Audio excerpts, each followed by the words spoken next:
घने सरसब्ज जंगल के बीचों बीच एक खास जगह थी जिसे रैबिट स्कूलन कहा जाता था।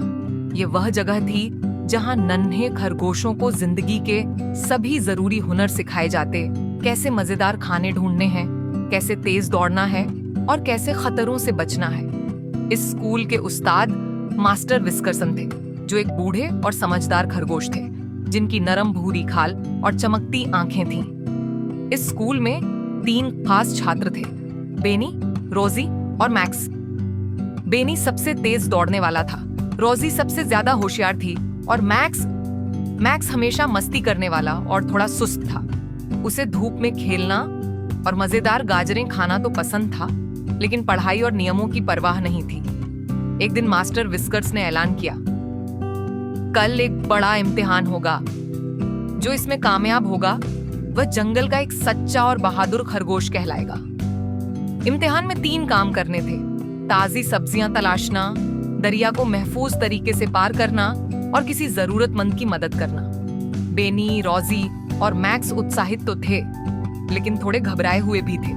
उस रात बेनी ने दौड़ने की प्रैक्टिस की, रोजी ने किताबें पढ़ी, मगर मैक्स, उसने जम्हाई ली और कहा, यह तो सिर्फ एक इम्तिहान है, मैं आराम से पास हो जाऊंगा। और फिर एक बड़े दरख्त के नीचे मजे से सो गया। अगली सुबह इम्तिहान शुरू हुआ। पहला काम था ताजी सब्जियां तलाशना। बेनी ने तेजी से भागकर एक बड़ी और ताजा गाजर ढूंढ ली। रोजी ने ध्यान से तलाश करके मीठी और हरी पत्तियों वाली सलाद चुनी, लेकिन मैक्स, उसने सुस्ती की वजह से पुरानी और सूखी मूली उठा ली। दूसरा काम दरिया को पार करना था। दरिया में फिसलने वाले पत्थर थे जिन पर कूदकर पार होना था। बेनी इतनी तेजी से कूदा कि वह लगभग फिसलने ही वाला था।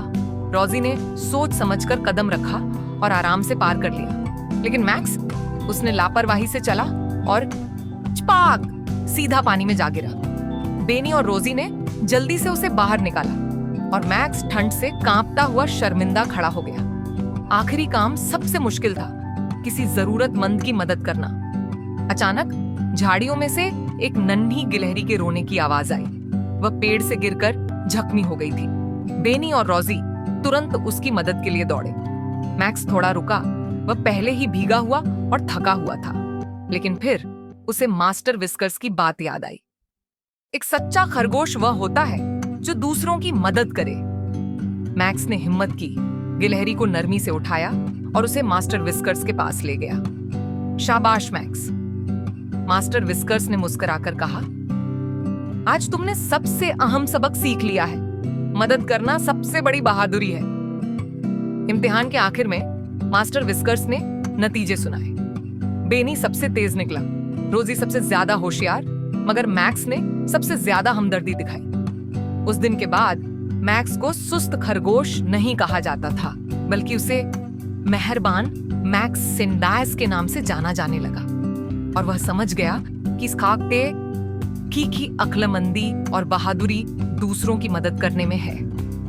यूं रैबिट स्कूल में सिर्फ दौड़ना और उछलना ही नहीं सिखाया जाता था, बल्कि बहादुरी, समझदारी और नेकियों का सबक भी दिया जाता था।